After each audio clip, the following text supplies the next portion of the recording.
Hank Klibanoff, co-author of the Pulitzer Prize-winning book The Race Beat, visited the campus of Troy University to host the annual Journalism Symposium for journalism students and the public.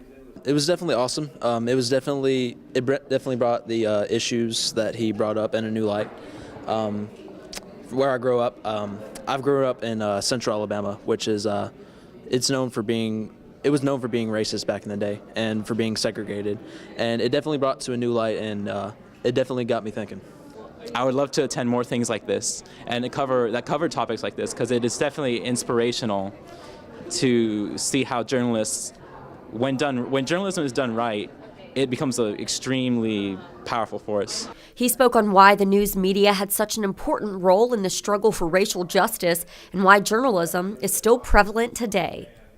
Well, newspapers at the time were the most dominant form of communication in our country.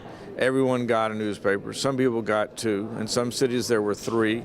And they were ubiquitous. And they had credibility.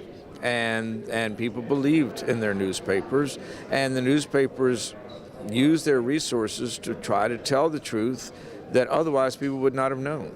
And as a result, people became enlightened about what was going on, and they wouldn't have otherwise. And ignorance is the greatest enemy of a democracy, and knowledge is the greatest friend of a democracy, and the newspaper coverage represented knowledge. When asked why he wrote the book, Klibanoff said, and I just started diving into the stories, and the stories were just so compelling.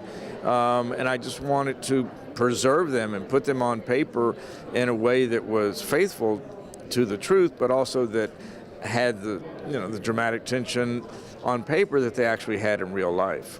Klibanoff had one piece of advice for aspiring journalists. Be curious, ask questions, and do your research.